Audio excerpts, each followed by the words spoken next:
अस्सलाम वालेकुम, मेरा नाम है नवीश शेख। आप देख रहे हैं सुपर टीम यूट्यूब चैनल। कल गढ़ी खुदाबख्श लाड़काना के अंदर बेनज़ीर भुट्टो की बरसी तकरीबात थी और वहाँ पे मरीम नवाज़ साहिबा ने भी शिरकत की और उसके बाद से मतवातर आज के दिन तक मुख्तलिफ हुकूमती तर्जुमानों और वज़रा के बयानात आ चुके हैं और हर किसी का ये बताना है और कहना है कि मरीम नवाज़ की सियासत दफन हो गई है, नून लीग ख़त्म हो चुकी है। मगर अगर आप देखें तो इस वक्त महसूस होता है कि नवाज़ शरीफ अपनी बेटी मरीम नवाज़ को मुस्तकबिल करार दे रहे हैं अपनी पार्टी का। तो दूसरी जानिब आप वज़रा और मशीरों की गिरदान जो है वो आप देखते हैं तो वो थकते नज़र नहीं आ रहे कि मरीम नवाज़ की सियासत ख़त्म हो गई है। गोया दोनों तरफ से मरीम नवाज़ का ही तस्करा हो रहा है। मरीम नवाज़ इस वक्त सियासी उफक पर छाई हुई हैं, फिर भी हुकूमती तर्जुमान उनकी सियासत ख़त्म करने का ऐलान कर रहे हैं। तो आज इस पर मैं फ़ोकस रखूँगा और ये बताऊँगा, कल के जलसे के हवाले से भी बातचीत होगी, चीज़ें आपके सामने रखूँगा। और इस वक्त जो महसूस हो रहा है मरीम नवाज़ की जो सबसे बड़ी ताकत है वो ये है कि नवाज़ शरीफ उनके पीछे खड़े हुए हैं। अब वो खुलकर ये पैगाम दे रहे हैं कि मरीम नवाज़ ही मुस्तकबिल की जो नून लीग की क़यादत है वो मरीम नवाज़ ही किया करेंगी। तो आप देखें दूसरी जानिब वफाकी वज़ीर शिबली फराज हों, डॉक्टर फिरदौस आशिक अमान हों, फिर फवाद चौधरी हों, या बाकी और दीगर वज़रा या मशीर या स्पोक्स पर्सन, वो दिन में जब तक 3 से 4 दफ़ा टीवी पर आकर मरीम नवाज़ की ज़ात पर तबर्रा नहीं कर लेते, उनके खिलाफ नहीं बोल देते, तो उनको ऐसा महसूस होता है कि उनकी कुर्सी जो है उस वक्त तक खतरे में है। अब देखें, कल जब मरीम नवाज़ शरीफ ने कहा कि जनरल पाशा ने तमाम सियासी जमातों का कूड़ा इकट्ठा कर कर तहरीक इंसाफ बना दी, और फिर उन्होंने बड़े ताने दिए इमरान खान साहब को भी, कहा कि 22 साल वो दरबदर रहे, फिर एक नालायक शख्स थे, उनको उठा के लाकर उनको एक पार्टी बनवा दी गई, फिर वोट चोरी कर कर और नालायक बंदे को आपने वज़ीर आज़म बना दिया। और फिर उसके बाद वो उन्होंने बताया, वो वज़ीर आज़म के बयान का हवाला दिया कि वो कहते हैं कि ये जो नालायक बंदा है ये चीख चीख कर कह रहा है कि मुझे कुछ नहीं आता, बगैर तैयारी के हुकूमत में नहीं आना चाहिए था। मगर उसको उन्होंने, मरीम नवाज़ साहिबा ने उसको ट्विस्ट किया और उसके अंदर उन्होंने ऐड ऑन किया कि मैं इनसे कहती हूँ कि आप ये कहा करें कि बगैर तैयारी के किसी को नहीं लाना चाहिए। और दूसरी जानिब फिर उन्होंने ज़िक्र किया कि अपोज़िशन महंगाई की बात करती है तो कहते हैं अपोज़िशन फ़ौज को बदनाम कर रही है। आज भी आप मुतवातर बयानात देखें, फवाद चौधरी हों,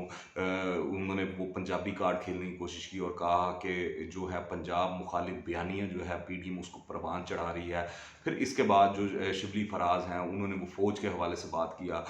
फिर इसी तरह फैसल वाडा साहब, वो भी अपनी जो है उन्होंने भी फ़ौज के हवाले से ही तनकीद की पीडीएम के अंदर, कि पीडीएम जो है फ़ौज को टारगेट कर रही है और इस हवाले से उन्होंने बातचीत की। हालांकि जो मरीम नवाज़ शरीफ ने बात की वो सारी की सारी ये गुफ्तगू थी, उन्होंने वही बात की जो सियासी बात है इस वक्त की। इससे पहले इमरान खान साहब थे, इमरान खान साहब भी अपने धरनों में, जलसों में यही बातें किया करते थे और यही कौम को बताया करते थे कि नवाज़ शरीफ के पीछे इस्टेब्लिशमेंट खड़ी हुई है और वो उनको मुंतखब करके लेकर आती रही है गुज़िश्ता एतवार के अंदर, और दूसरी जमातों को भी, सियासी जमातों को भी। तो ये एक हकीकत है जिसको मान लेना चाहिए मेरे ख़्याल से। और फिर मरीम नवाज़ ने ये भी बात की कि मुझे अपने बाप के नज़रिए के लिए जान भी देनी पड़ी तो ये एक हकीर सा नजराना होगा। अपनी नाअहली छुपाने के लिए कहते हैं फ़ौज मेरे पीछे खड़ी है, ताबेदार खान तुम ये जंग हार चुके हो। अच्छा, ये जो लफ्ज़ उन्होंने बार-बार इस्तेमाल किया है सेलेक्टेड का और ताबेदार खान का, मुझे लगता है इससे इमरान खान साहब और उनकी जो पार्टी है उसको काफ़ी मसला है और वो उनको काफ़ी ज़िक पहुँचती है जब मरियम या बिलावल इस हवाले से बात करते हैं। साथ ही उन्होंने गुडविल जेस्चर के तौर पर मरियम ने वहाँ पे बात की कि दुआ करती हूँ अल्लाह ताला ज़ुल्फ़िकार अली भुट्टो और बेनज़ीर की मग़फ़िरत करे। पिछली मरतबा कराची में बिलावल के मेहमान के कमरे का दरवाज़ा तोड़ा गया, इस बार बिलावल भुट्टो ने मुझे नोडेरों में अपने घर पर रखा ताकि कोई हमला ना कर सके। याद रखो, नज़रिए को फांसी नहीं लग सकती, नज़रिए को जिला वतनी नहीं हो सकती। मुशर्रफ को फांसी की सज़ा देने वाले जस्टिस वक़ार सेठ के फ़ैसले को कौम याद रखेगी। यहाँ उन्होंने फिर वही बात की जो हमारी सियासी तारीख़ का हिस्सा है कि कैसे सियासतदानों को उनके इक़्तिदार से निकाला गया, मुल्क बदल किया गया, जिला वतनी काटनी पड़ी और किस तरह उनको फांसी के फंदे तक लटकाया गया, या बहुत से इशारे दूसरी जानिब भी जाते हैं। जो बेनज़ीर भुट्टो वाला वाक़या है, उसको भी जो पीपल्स पार्टी है या नून लीग है या दीगर सियासी जमातें हैं, वो ब्लेम तो मुशर्रफ साहब और उनकी हुकूमत पर करती हैं। मगर इस तनाज़ुर के अंदर ये भी देखना है कि उसके बाद पीपल्स पार्टी ने, जिसको कातिल लीग कहा जाता था, उसको साथ भी हाथ मिलाया और उनके साथ भी बैठे, और सियासत के अंदर ये चीज़ें आगे पीछे चलती रहती हैं और होती रहती हैं। इसी का नाम मेरे ख्याल से हमारे मुल्क में शायद सियासत है। और अगर आप देखें, आइन और बेनज़ीर के कातिल मुशर्रफ को पाकिस्तान लाने की बात नहीं होती, तुम्हारा नाम लेवा कोई नहीं, नवाज शरीफ और बेनज़ीर के नाम लेवा है। मरीम ने ये भी ताने मारे, और ये मुशर्रफ के अलावा मेरे ख्याल से उन्होंने जो क्लोज सर्कल्स हैं उनको भी उन्होंने डायरेक्टली आकर, सामने आकर उनको मुखातिब किया है और उनको पैगाम दिया है। आज सियासी हरीफ होने के बावजूद पीडीएम क़यादत एक स्टेज पर एक फैमिली की तरह इकट्ठी हुई है। तो मरीम ने ये बात की, पर जो पीडीएम के अंदर भी इख्तिलाफ़ात, मौलाना फजलुर रहमान के हवाले से वो चीज़ें, खबरें चल रही हैं, मामला चल रहे हैं, और हुकूमत की तो कोशिश है कि ये जो इत्तेहाद है किसी ना किसी तरह टूट सके, कोई दरार पड़ सके, और इसलिए मौलाना जो गड़ी खुदा बख्श नहीं गए इस बरसी के मौके पर बेनज़ीर की, तो उसको हुकूमत ने काफ़ी ट्विस्ट करने की कोशिश की, उसको प्ले करने की कोशिश की उनके वज़रा ने, और पीडीएम के अंदर इंतशार और लड़ाई झगड़े को बताने की कोशिश की और लोगों को बावर कराने की कोशिश की। और इस तरह महसूस होता है कि इस वक्त हुकूमत चाहती है कि सब कुछ खुद खुद हो जाए, और वो खुद नहीं करना कुछ चाहती, या कोई बातचीत नहीं शुरू करना चाहती, या ऐसा महसूस होता है कि अगर उन्होंने बातचीत की करने की कोशिश भी की है तो उनको कोई पॉजिटिव रिवर्स के अंदर बदले में कोई पैगाम नहीं मिला, और वो इस वक्त फंसी हुई नज़र आ रही है इस वक्त हुकूमत। और फिर वो मरीम नवाज़ ने वही बात की जो मैं आपसे अभी बात कर रहा हूँ, कि नाकाम शख्स पीडीएम से एनआरओ मांग रहा है। शहबाज शरीफ से ख़ानदान वालों की मुलाकात नहीं होती, और ख़ानदान के अफराद को शहबाज शरीफ से मिलने के लिए कई हफ्ते पहले इजाज़त लेना पड़ती है। लेकिन इनका पैगाम रसा आता है तो जेल के दरवाजे खोल दिए जाते हैं। कभी किसी को मैसेज भेजता है, पैगाम भेजता है, तुम्हारी औकात और हैसियत एक एनआरओ देने की भी नहीं। एक शख्स अकेला खड़ा नज़र आ रहा है, नाकाम है, हारा हुआ है। पीडीएम में फूट डलवाने का तुम्हारा ख्वाब कभी पूरा नहीं होगा। ताबेदार खान, ये जंग तुम हार चुके हो। तो मरीम नवाज़ ने वो पूरी जो पिछले दिनों अली दुरानी साहब की जो मुलाकात हुई थी शहबाज शरीफ साहब से, उसका सारा अहवाल और हवाल अंदर की जो बात है वो खोल कर रख दी है, और बता दिया है कि शहबाज शरीफ किसी भी सूरत पार्टी पॉलिसी नवाज शरीफ या मरीम नवाज़ के ख़िलाफ़ नहीं जाएंगे। और दूसरी जानिब बिलावल भुट्टो जरदारी ने कहा कि कठपुतली को आवाम की चीखें सुनाई नहीं दे रही हैं, लोगों से छत छीन रहे हैं, ताजरों किसानों साजा को भी अपना हक मांगता है, उसको डंडे मारते हैं और साथ में कहते हैं किसी को नहीं छोड़ूंगा। लेकिन मैं इनको बता देना चाहता हूं कि चोरों के टोले का वक्त ख़त्म हो चुका, मज़ीद वक्त नहीं दे सकते, आवाम इनको नहीं छोड़ेगी। अब इस्लामाबाद की जानिब मार्च करेंगे, वहाँ दमादम मस्त कलंदर होगा और हुकूमत का खात्मा कर कर वापस आएंगे। तो ये वो बयानियाँ है जो पीडीएम के प्लेटफॉर्म से बिलावल भुट्टो बार बार बता रहे हैं, मगर अभी तक जो इस्तीफ़ों वाला मामला है उस पर ऐसा महसूस होता है कोई पेशरफ नहीं हुई और कोई बातचीत आगे नहीं बढ़ी है। तो और दूसरी जानिब अगर आप देखें, जो जिस तरह मरीम नवाज़ ने जो गुफ्तगू की और बताया कि बैकडोर चैनल से मुलाकातें करने की कोशिश की जाती हैं और शहबाज शरीफ से फैमिली के लोगों को मिलने दिया जाता, दूसरे लोग जाकर मिल लेते हैं। तो ये भी हकीकत है कि मोहम्मद अली दरानी के ज़रिए शहबाज शरीफ से बैकडोर राब्तों का आगाज़ किया गया था। पहली बात तो ये है कि शहबाज शरीफ से अगर कोई फ़ायदा उठाना चाहता है तो उनको पहले जेल से बाहर निकालना होगा। खुद उन्होंने भी यही कहा होगा मेरे ख्याल से कि जेल में रहकर वो कोई किरदार अदा नहीं कर सकते। मगर यहाँ पर भी दो सूरत हाल हैं कि अगर हुकूमत शहबाज शरीफ को बाहर आने भी देती है तो इस बात की क्या ज़मानत है कि वो अपने भाई नवाज शरीफ और भतीजी मरीम नवाज़ की मंशा के ख़िलाफ़ ऐसा किरदार करने की हामी भर लेंगे जो नवाज शरीफ और मरीम नवाज़ की सियासत को ख़त्म कर दे। ये जो मफरूज़ा है ये बिल्कुल बेमायनी नज़र आता है और फजूल दिखाई दे रहा है आजकल की जो सियासत चल रही है नून लीग के हवाले से, क्योंकि इस वक्त महसूस ये हो रहा है और साफ दिखाई दे रहा है कि नून लीग का जो वोटर है, सपोर्टर है, वो नवाज शरीफ और मरीम के साथ जुड़ा हुआ है और मुस्लिम लीग नून के अंदर अभी तक कोई दरारें वाज़िया नज़र नहीं आ रही और धड़ेबंदी यकीनन तमाम सियासी जमातों में होती है और नून लीग भी में होती होगी, इख्तलाफ भी होता होगा, दूसरी राय भी होती होगी, मगर इस वक्त ऐसा महसूस हो रहा है कि वो जिस तरह आप कहते हैं ना कि जब वो शिप टूटने लगता है तो उसमें से लोग कूदना शुरू हो जाते हैं, बाहर बाहर निकलना शुरू हो जाते हैं, डूबना शुरू होता है जब भी कोई जहाज़। तो इस तरह महसूस नहीं हो रहा और दिखाई नहीं दे रहा कि नून लीग का जो जहाज़ है वो डूब रहा है। हुकूमती तर्जुमान बहरहाल रोज़ाना हमको बताते हैं कि जो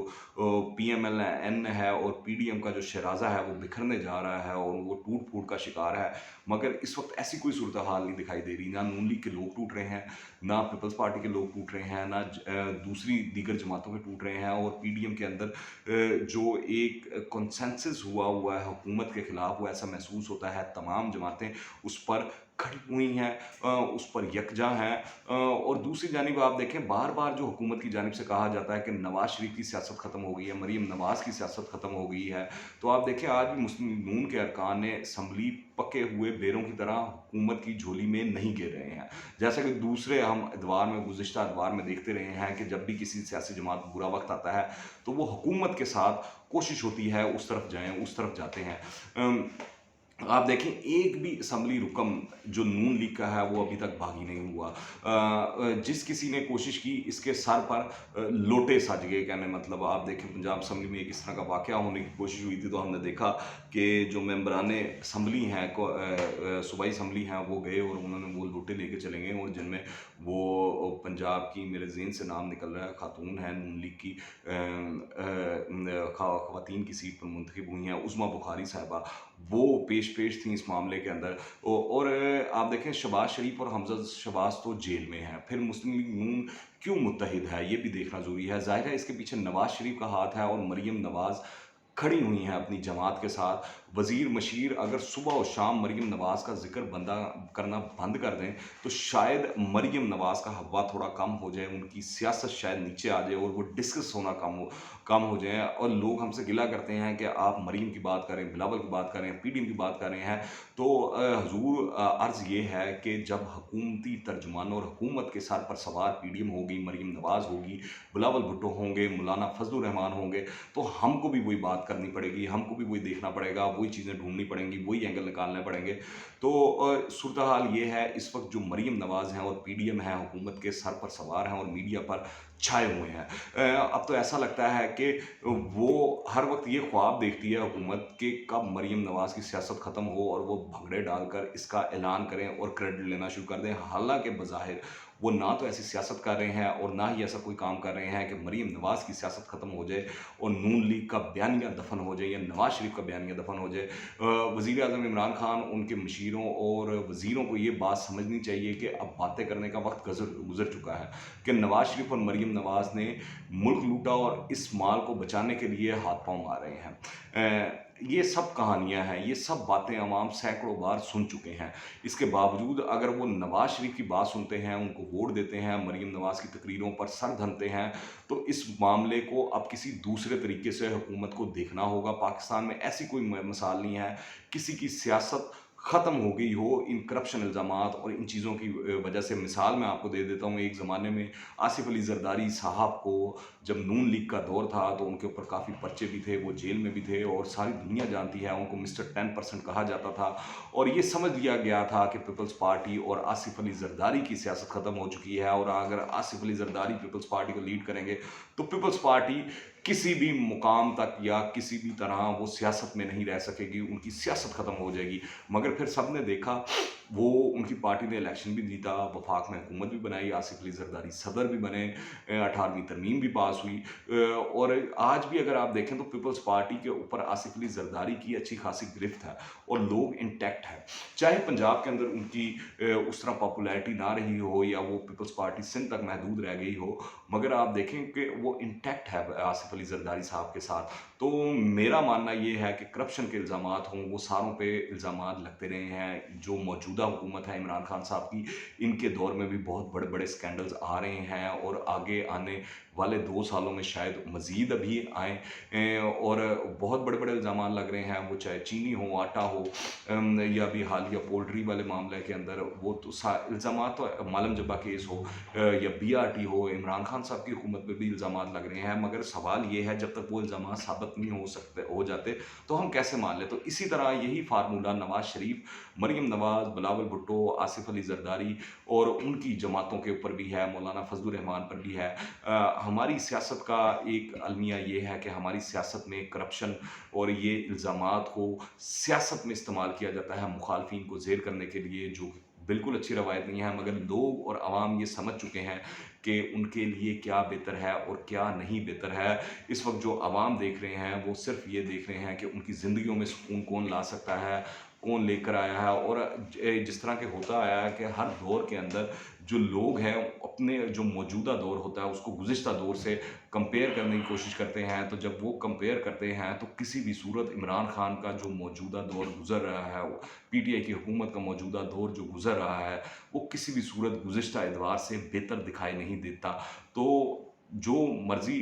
उनके तर्जुमान कहें, मशीर कहें, उससे पीडीएम और मरियम नवाज़ की सियासत को कोई फ़र्क नहीं पड़ रहा, उनकी सियासत नहीं दफ़न हो रही। इस वक़्त जो हुकूमत को करने वाली चीज़ है, वो सबसे अहम चीज़ है कि वो अपनी कारकर्दगी को बेहतर करें, तो मरियम नवाज़ भी दफ़न हो जाएँगी, उनकी सियासत भी दफ़न हो जाएगी, मुस्लिम लीग नून भी दफ़न हो जाएगी,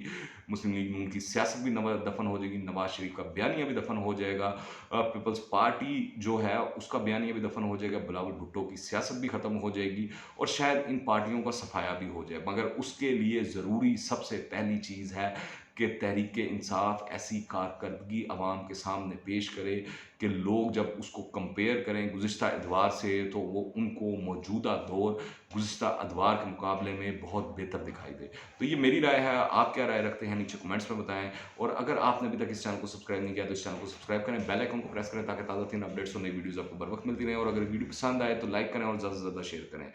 दुआ में याद रखें। अंटिल द नेक्स्ट टाइम, अल्लाह हाफिज़।